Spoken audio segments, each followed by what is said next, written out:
Yo voy a aprovechar para ver un poquito de agua.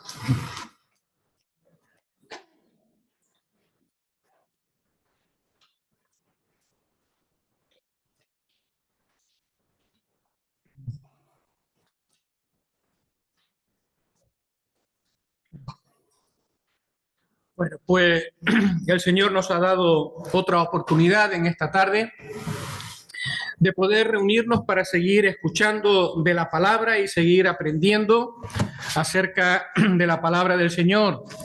Y en esta tarde, pues de manera especial, pues quisiéramos compartirla con los amigos que nos pueden acompañar o nos puedan estar acompañando en esta tarde. Deseamos que de verdad lo que aquí se va a decir sea comprendido y sea recibido como de parte del Señor. En primer lugar, y a modo de introducción, lo primero que tendríamos que decir es que este capítulo de la historia de Cornelio y de Pedro, pues es especialmente significativo dentro de lo que es la Escritura. ¿Por qué? Pues porque estamos en los albores del cristianismo. Es decir, la Iglesia está empezando a caminar, o sea, todo está muy reciente. Entonces, hay toda una serie de cuestiones que todavía hay que definir y hay que plantear y hay que resolver. Por ejemplo, sí, la Iglesia es el pueblo de Dios, pero la Iglesia en un primer momento estaba compuesta por judíos. ¿Era también para los no judíos la Iglesia? ¿Habría que extenderla también a los no judíos? Y si esto es así, ¿bajo qué condiciones podrían los no judíos pertenecer a este nuevo pueblo que Dios estaba formando? Pero no solamente eso, si habrían judíos y habrían no judíos, en este caso gentiles, en la Iglesia, ¿serían unos cristianos de primera y otros cristianos de segunda? ¿O dentro de la Iglesia estarían todos en igualdad de condiciones? Bueno, pues es en este contexto donde se desarrolla esta historia tan preciosa que nosotros acabamos de leer. Es aquí, en este contexto, donde Pedro pronuncia unas palabras que son fundamentales en Hechos capítulo 10, en el verso 34. Dice que Pedro, abriendo la boca, dijo: en verdad comprendo que Dios no hace acepción de personas.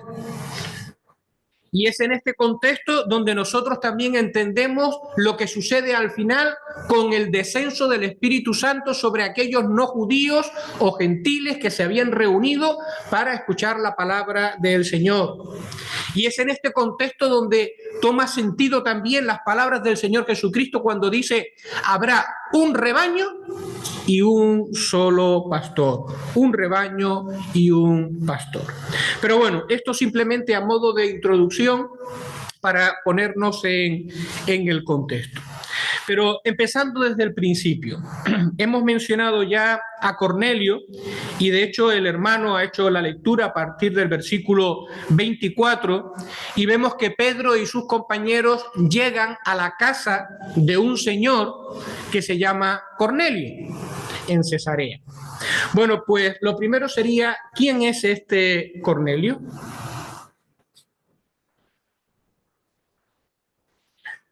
Bueno, pues tendríamos que irnos entonces al capítulo, tendríamos que irnos al capítulo 10, al versículo 1 y 2, para darle respuesta a esta pregunta. Y dice que había en Cesarea un hombre llamado Cornelio, centurión de la compañía La Italiana, piadoso y temeroso de Dios con toda su casa, y que hacía muchas limosnas al pueblo y oraba a Dios siempre. ¿Quién era Cornelio? Cornelio, como acabamos de leer, era un centurión romano, un oficial del ejército de Roma, un hombre que tenía a su cargo pues una unidad compuesta de aproximadamente 80 soldados. Un oficial que vivía en una preciosa ciudad que se llamaba Cesarea Marítima, que estaba en Samaria, en la costa, que Herodes había construido en honor del César, en honor del César.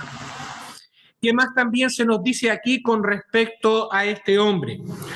Pues se le describe como un hombre piadoso y temeroso de Dios. ¿Saben qué significa estas palabras?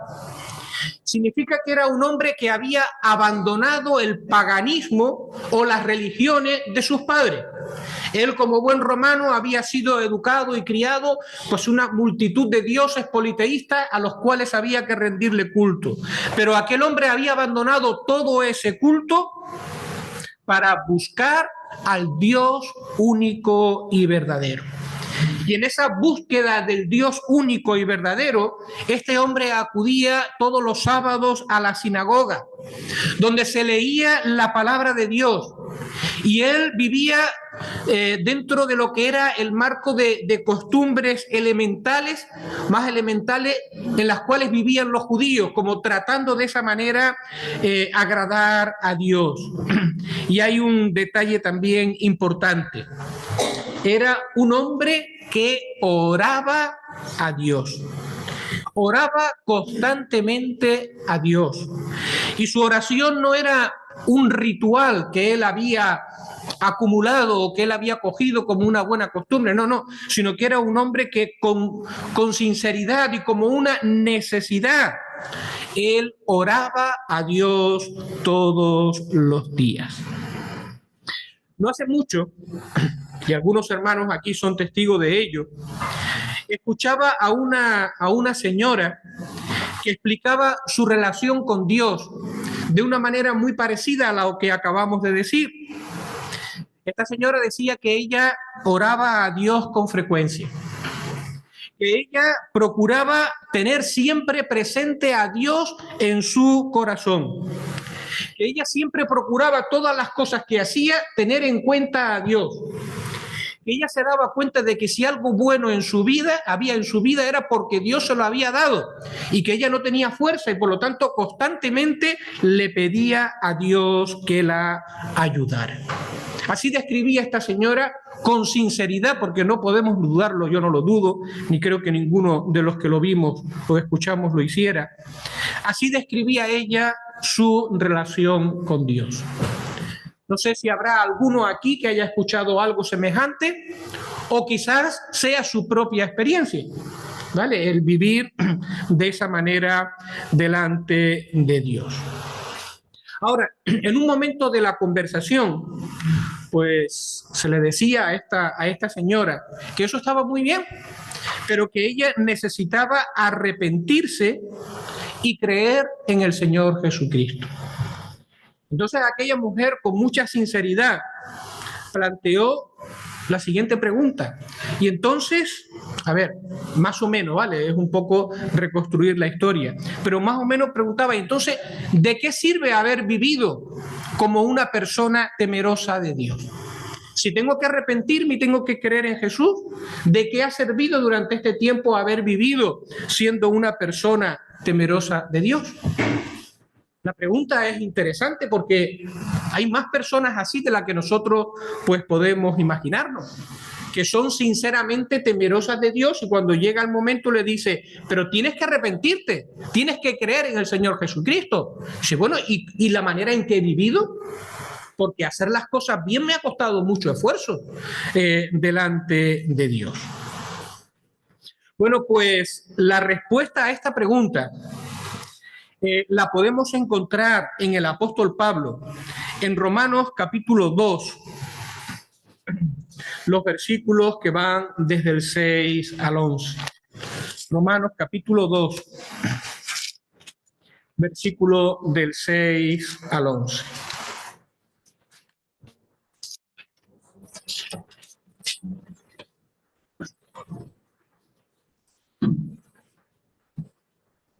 Dale un toque, Lucía.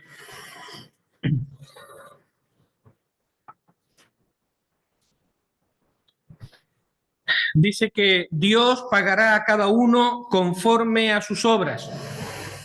Vida eterna a los que, perseverando en bien hacer, buscan gloria y honra e inmortalidad, pero ira y enojo a los que son contenciosos y no obedecen a la verdad, sino que obedecen a la injusticia. Tribulación y angustia sobre todo ser humano que hace lo malo, el judío primeramente y también al griego, pero gloria y honra y paz a todo el que hace lo bueno, al judío primeramente y también al griego, porque no hay acepción de personas para con Dios. ¿Te has dado cuenta de lo que está diciendo aquí estos versículos? Estos versículos dicen que Dios da vida eterna a los que, perseverando en bien hacer, buscan gloria y honra e inmortalidad, al judío primeramente y también al griego. A ver, nadie se va a salvar por las obras. Nadie se va a salvar por una vida de oración, aunque sea sincera. Nadie se va a salvar por intentar vivir agradando a Dios. Eso lo va a decir el apóstol Pablo un poquito más adelante, cuando dice que todos somos pecadores y todos estamos destituidos de la gloria de Dios. Pero ¿qué es lo que está diciendo aquí? Pues aquí está diciendo el apóstol que cuando hay una persona que sinceramente está buscando a Dios y que a pesar de sus limitaciones intenta vivir para Dios con la luz que esa persona ha recibido, Dios no va a pasar por alto esa búsqueda, sino que de una manera o de otra Dios va a llegar hasta esa persona para que conozca el evangelio de Jesucristo y tenga la oportunidad de ser salva. Esa vida Dios lo va a premiar en el sentido de que le va a dar la oportunidad de escuchar y de conocer el evangelio. Piensa un momento en este detalle. Si yo pudiese salvarme por hacer las cosas lo mejor posible, con temor de Dios, conforme a la luz que yo he recibido, si yo pudiera salvarme por ser una persona que siempre ora a Dios e intenta hacer todas las cosas teniendo a Dios presente, ¿para qué vino Jesús a este mundo? Si ya te podías salvar de esa manera. ¿Para qué someter a Jesucristo? ¿Por qué permitir el Padre que Jesús muriese de la manera más cruel y más dura, que es la cruz que podía haber para una persona en este mundo? ¿Por qué hacerlo pasar por esa muerte si tú te podías haber salvado siendo una persona sincera que ora y que hace las cosas lo mejor posible? Evidentemente significa que la cruz era necesario y aquello era necesario y que el hombre no se salva por orar o por intentar vivir con una vida piadosa conforme a la luz que ha recibido. Pero eso tiene un gran valor, porque Dios sabe premiar, buscar a aquellos que le están buscando sinceramente, y Dios sale al encuentro de estas personas. Y tenemos en la Biblia lo que yo entiendo que son al menos 3 ejemplos de lo que estamos diciendo.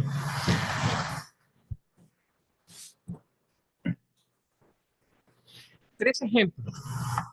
El primero lo encontramos en Hechos capítulo 8, lo puse en la pantalla el texto, pero después no lo puse en mis notas. En Hechos capítulo 8, y es la historia de un hombre etíope que volvía a su tierra en África, abajo en el sur de África. Desde Jerusalén había ido a adorar porque era un buscador de Dios. ¿Y saben lo que sucedió con este hombre? Que Dios, a través de su siervo Felipe, le salió al encuentro. Y Felipe, ¿sabe de qué le habló? Le habló el evangelio, la palabra de Cristo. Le presentó al Señor Jesucristo, a este hombre que vivía piadosamente conforme a la luz que hasta ese momento había recibido. Hay otro caso más, que es el que estamos leyendo, el caso de Cornelio. Otro hombre que andaba conforme a la luz que había recibido y intentaba vivir de la manera piadosa. Y Dios le salió al encuentro, en este caso a través de su siervo Pedro, para que conociese el evangelio de Jesucristo. Y otro ejemplo más, que a mí me llama mucho la atención, es una historia peculiar, y es la historia de los discípulos de Juan el Bautista, un grupo de hombres que estaba en la ciudad de Éfeso, que se habían bautizado escuchando el mensaje de Juan el Bautista. Tenéis que arrepentiros y tenéis que guardar en vuestros corazones la venida del Mesías, está inminente, preparaos, apartaos para cuando que Él llegue estéis preparados. Y con ese mensaje habían vivido todos esos años, de manera celosa, de manera piadosa. Y llegó el momento en que Dios dispuso todas las cosas para que ese grupo de hombres que esperaban al Mesías y lo estaban buscando, se encontraran con Pablo y con los suyos y conocieran de verdad completamente el Evangelio. El Mesías vino, el Mesías es Jesús de Nazaret, el Mesías es el Salvador del mundo. Y aquellos hombres creyeron. Así que ¿eres una persona que sinceramente estás buscando a Dios?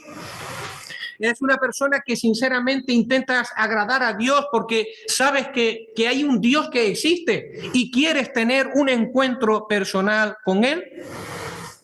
Entonces lo que le ocurrió al etíope, lo que le ocurrió a Cornelio, lo que le ocurrió a aquellos discípulos de Juan, eso es lo que Dios desea para ti en esta tarde.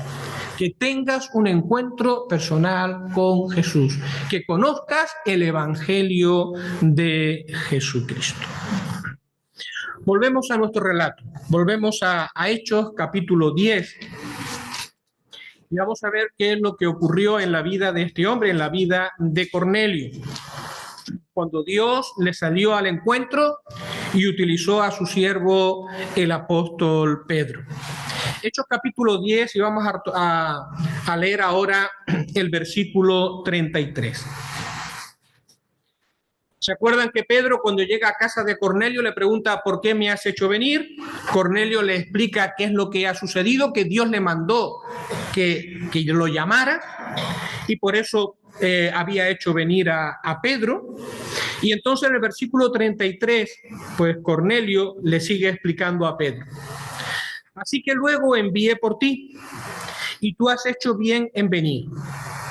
Ahora, pues, todos nosotros estamos aquí en la presencia de Dios para oír todo lo que Dios te ha mandado. Bueno, antes de detenernos en lo que Pedro le explica a Cornelio y a toda su familia, es muy significativo y es hermoso fijarnos en estas palabras. Cornelio le dice a Pedro, todos nosotros estamos aquí en la presencia de Dios para oír todo lo que Dios te ha mandado. Estamos en la presencia de Dios, dice Cornelio a Pedro. Es decir, allí había un buen grupo de personas, no sabemos cuántos, la familia, los íntimos, los amigos, los siervos de Cornelio, estaban todos allí. Pero ellos no estaban reunidos como un club de amigos que venían a discutir un poquito de religión, cada uno a ver si sacaba sus conclusiones y bueno, pues a ver cómo pasaban la tarde y a ver qué tal se daba el tema. No, ellos eran conscientes del momento y de la solemnidad del momento. Y sabían que Dios estaba presente y que Dios iba a hablar. Y se sabían en la presencia del Dios único y de único Dios verdadero. Estamos en la presencia de Dios. Y ojalá que esa misma conciencia esté aquí en medio de nosotros. Porque no nos hemos reunido como grupos de amigos, nos hemos reunido para leer la palabra de Dios y dejar que la palabra de Dios hable a nuestros corazones. En la presencia de Dios para oír todo lo que Dios te ha mandado. Interesante. No para cuestionar o para discutir o para un ya veremos, no. Ellos sabían a qué estaban reunidos. Querían oír la palabra de Dios. Oír para responder. oír para responder. En ese lugar, y salvando la distancia del tiempo, allí no había ninguna persona con la libretita haciendo dibujos mientras el predicador de turno estaba hablando, y tampoco entretenido con el móvil mientras la persona, no. Todos estaban atentos, era un momento solemne, todos querían oír lo que Pedro tenía que decirles de parte de Dios. Y ojalá, ¿verdad?, que también esa misma actitud sea la que embargue nuestros corazones. Oír lo que Dios tiene que decirnos en esta tarde. Versículos 34 y 35, Hechos 10, 34 y 35. Aquí estamos en la presencia de Dios para oír todo lo que Dios te ha mandado. Entonces Pedro, verso 34, abriendo la boca dijo: en verdad comprendo que Dios no hace acepción de personas, sino que en toda nación se agrada del que le teme y hace justicia. Y antes de comenzar a hablarles de Cristo, Pedro hace una confesión, o sea, Pedro se sincera delante del auditorio. Y ahora que está allí delante de Dios, delante de todas aquellas personas expectantes, no son judíos, pero quieren escuchar de la palabra de Dios, Pedro comienza diciendo: en verdad comprendo que, en verdad comprendo que. ¿Saben lo que ha sucedido? Antes de estar allí, Pedro, y utilizamos una expresión, una palabra de que usó Josué esta mañana, secreto.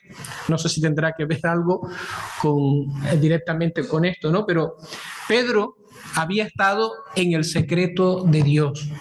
Es decir, Pedro había estado en la intimidad con Dios. Pedro había estado buscando el rostro del Señor aquella mañana y había estado meditando en la Escritura. Era algo que él hacía con frecuencia. Y en esa intimidad con Dios, Dios le había hablado. En esa intimidad con Dios, a través de la palabra, Dios lo había quebrantado. Y Dios lo había capacitado para utilizarlo como instrumento útil para esta misión tan importante que tenía, que era llevar el evangelio a los gentiles, en este caso al centurión Cornelio y a toda su familia.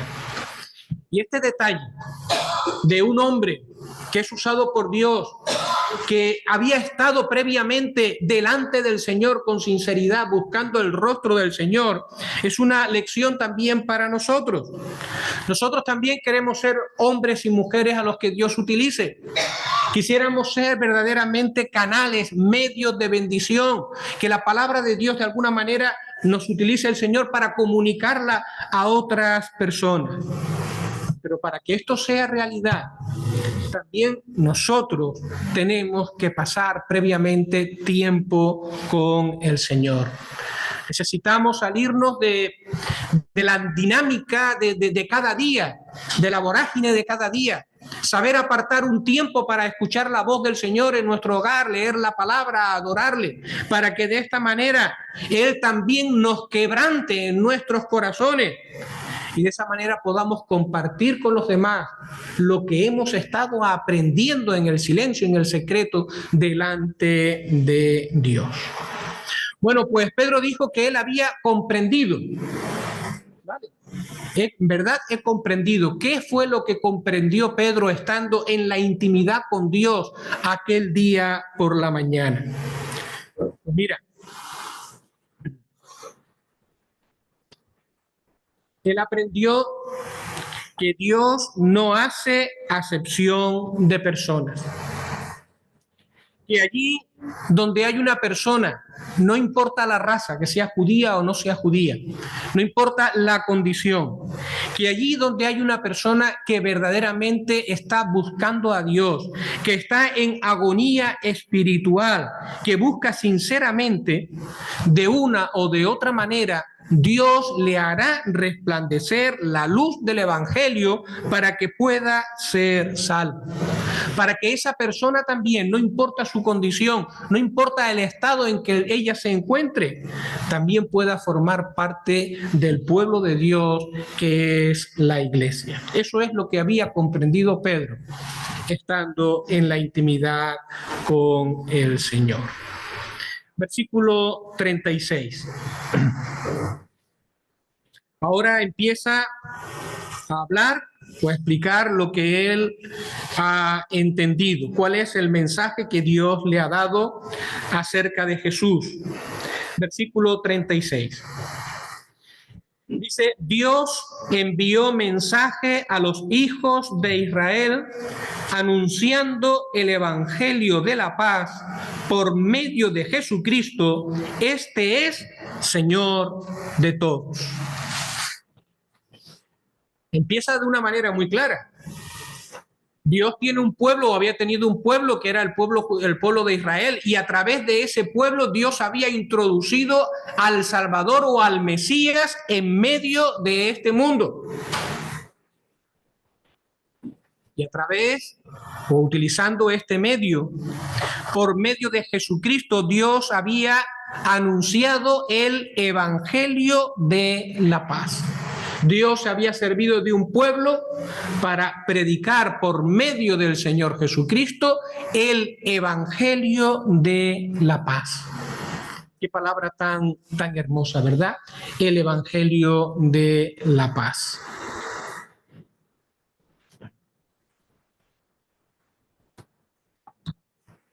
¿Qué significa esto?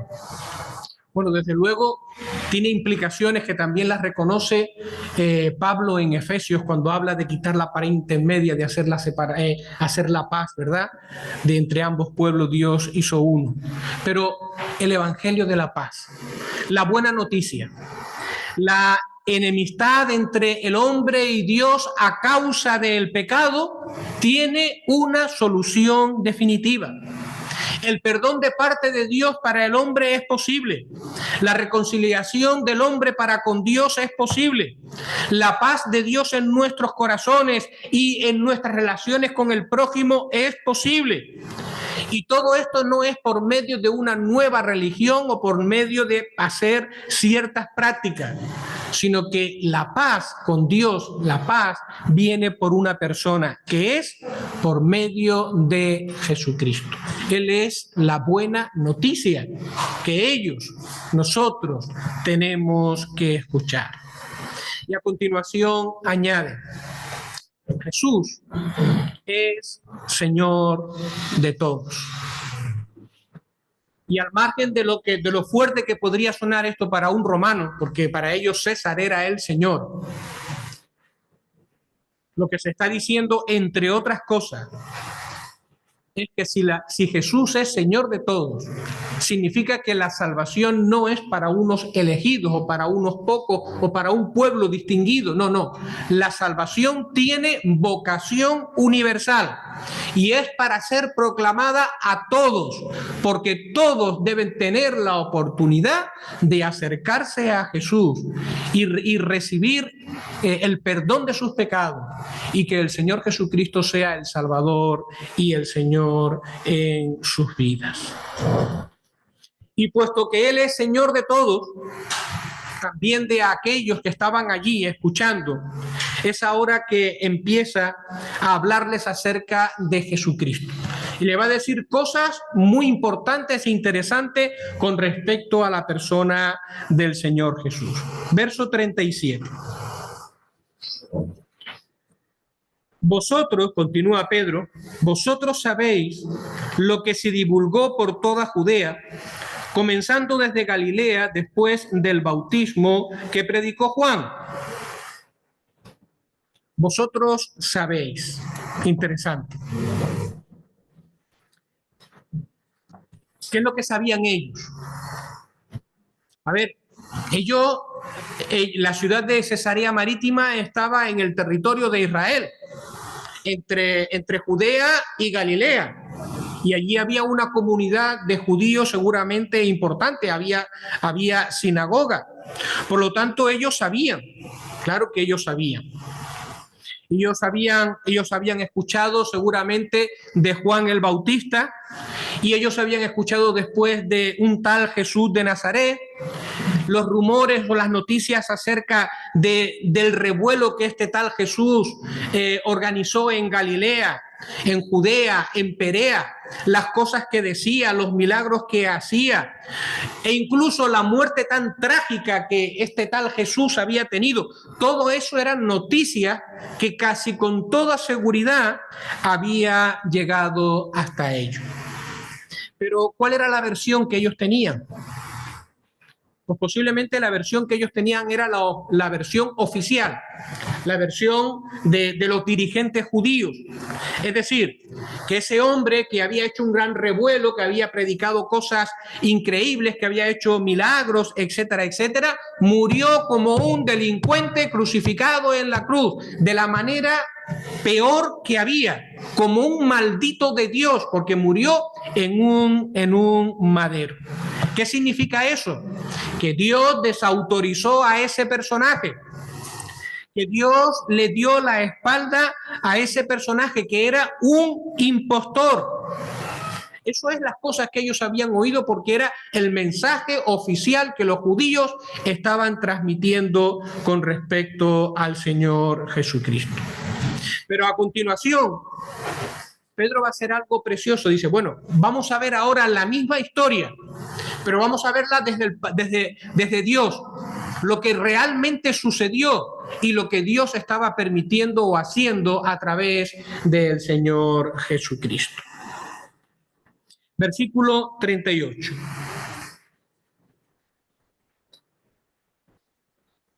Vosotros sabéis, y ahora mira lo que dice, que seguramente fue sorpresa para ellos, que habían estado escuchando otras cosas de Jesús.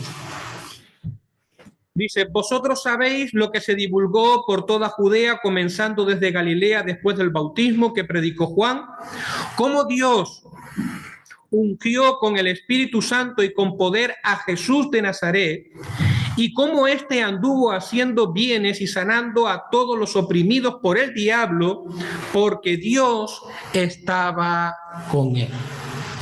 Realmente sorprendente lo que está aquí diciendo.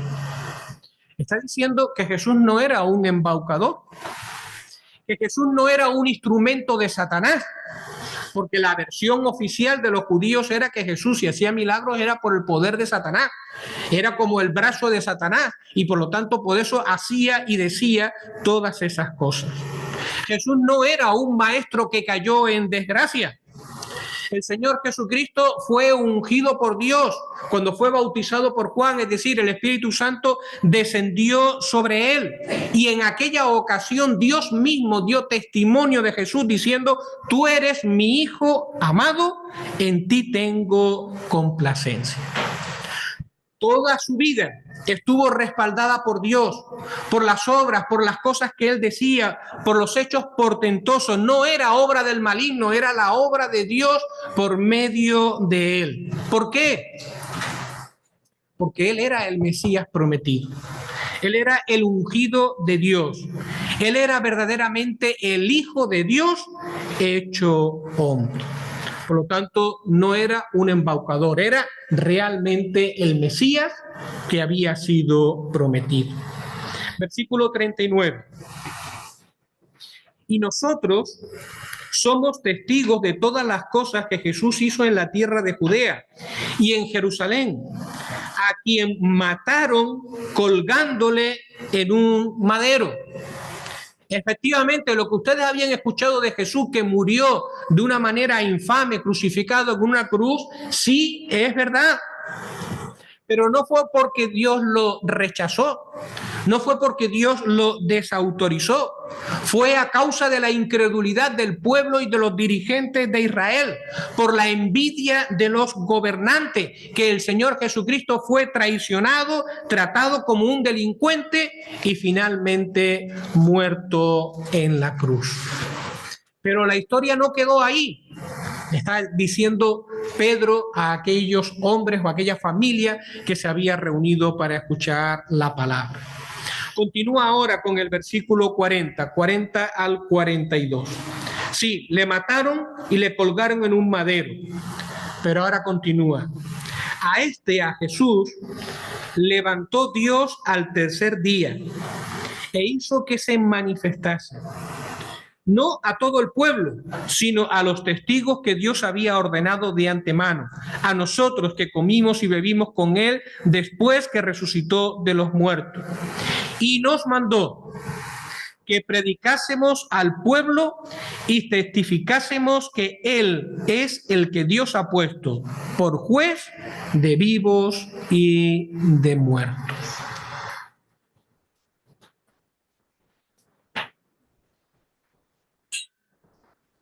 Sí, es verdad. El pueblo le rechazó. Le mataron por envidia. Le trataron de lo peor. Pero Dios lo resucitó de los muertos. Y al resucitarle de los muertos, reivindicó su inocencia, que realmente él era el Hijo de Dios.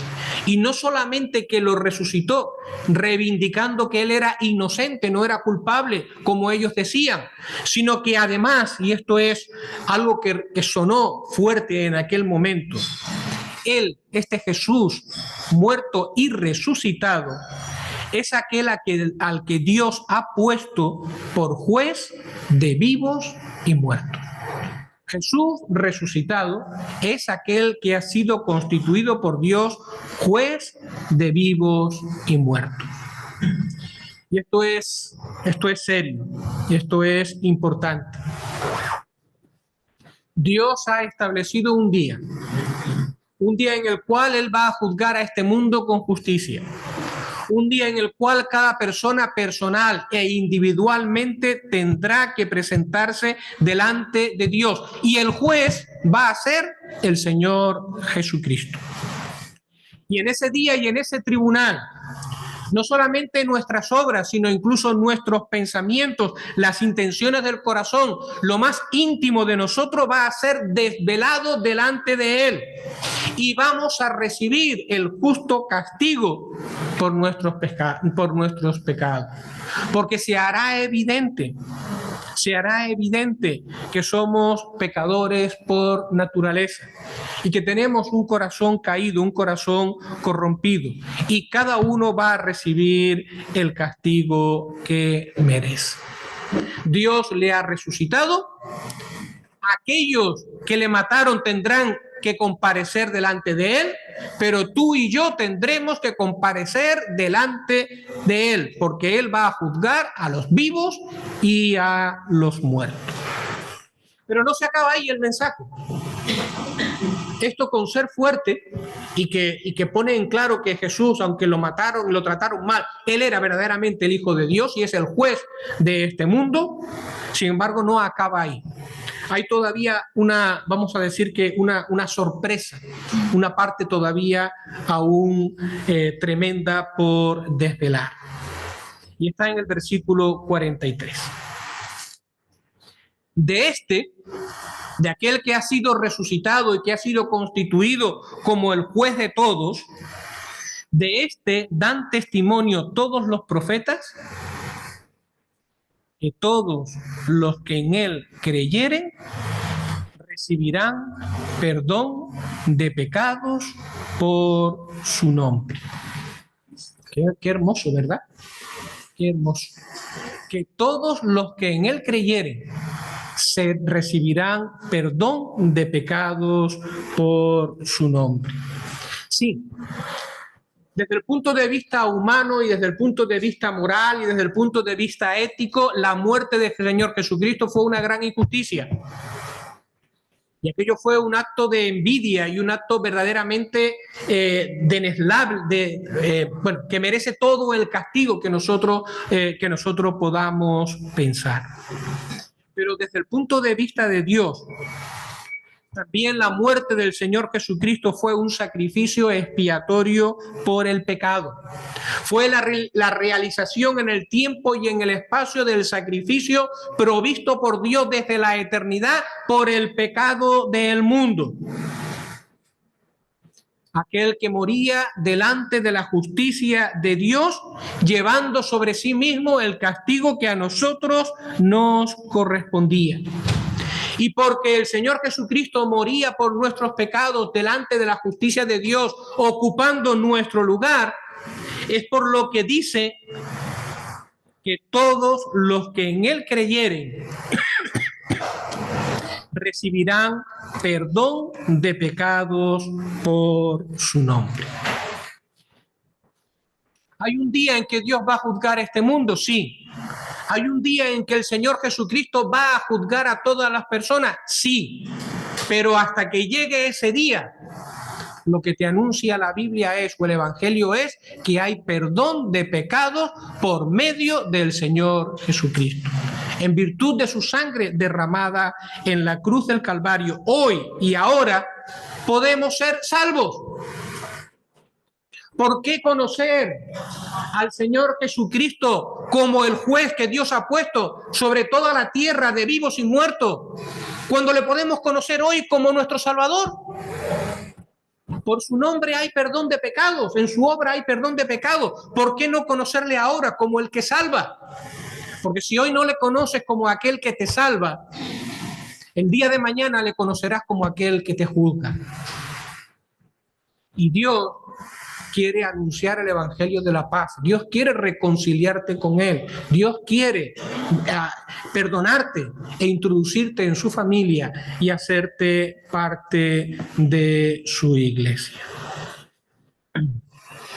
¿Por qué conocerle como juez cuando hoy puedes tenerle como tu Salvador, como tu Señor, como tu amigo y como tu hermano? Pero la historia no acaba aquí, o el relato no acaba aquí. Mira ahora lo que dice el verso 44. 44 al 46. Mientras aún hablaba Pedro estas cosas, el Espíritu Santo cayó sobre todos los que oían el discurso.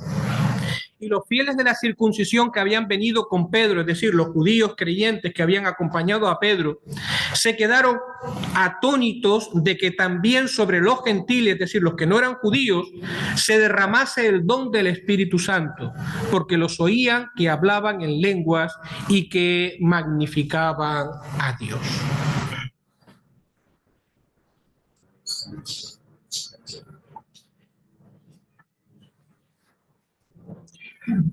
Aquellos hombres y mujeres que estaban allí con Cornelio y que estaban escuchando a Pedro, no se dedicaron a cuestionar si Pedro tenía razón o no tenía razón, sino que aquellas personas estaban para oír y para obedecer, lo deseaban. Así que, según Pedro fue hablando y exponiendo el perdón de pecados por la sangre de Jesús, todos aquellos creyeron en el Señor.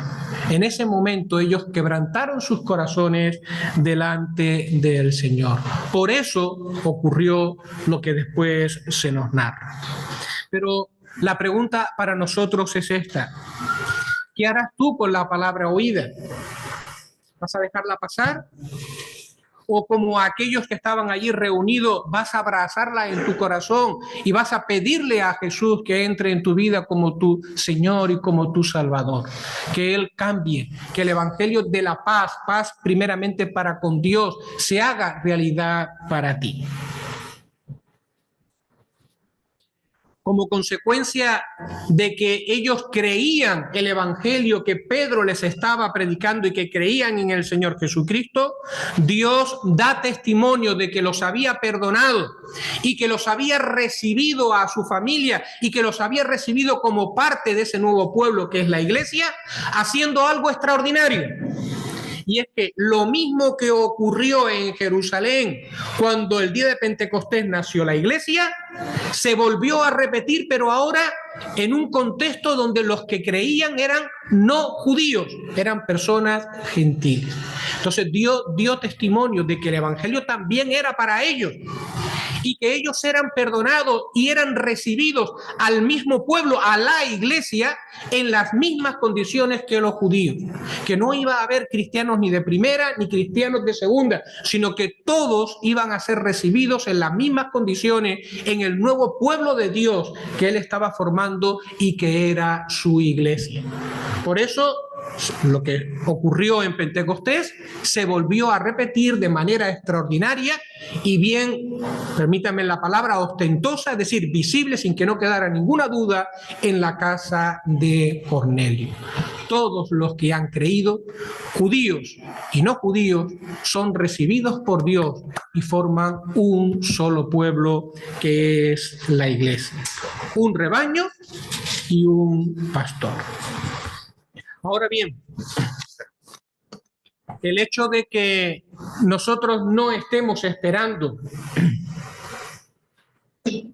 ninguna manifestación extraordinaria, porque el orden del Nuevo Testamento ya no es ese, ¿vale?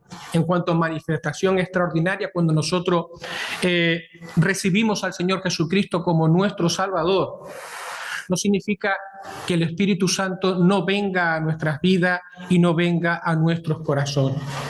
Que no suceda algo extraordinario en el sentido de llamativo, ostentoso, algo como lo que sucedió allí.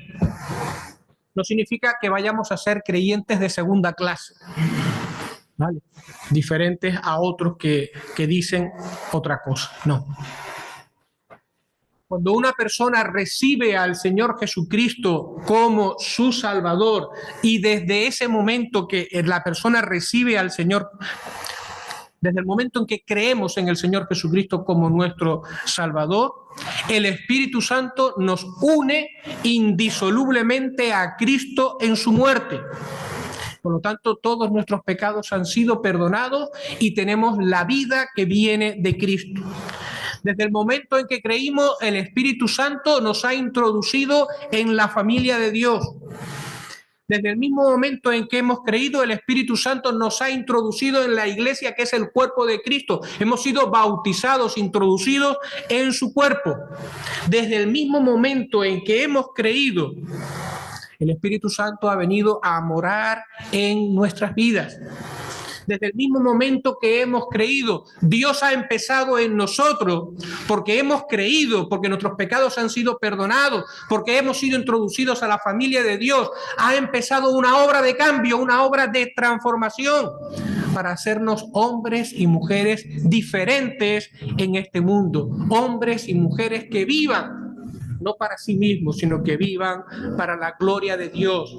Y nos ha capacitado para vivir una vida diferente por medio de la palabra y de su Espíritu en medio de este mundo.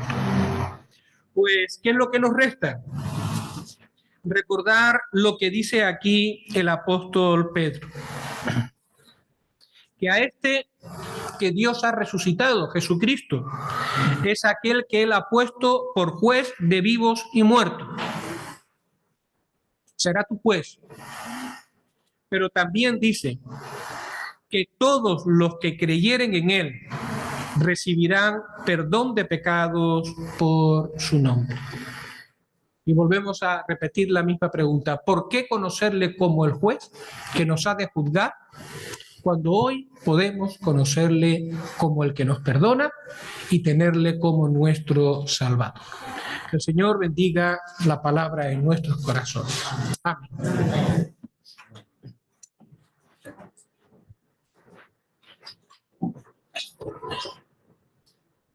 Damos gracias al Señor por su palabra y también a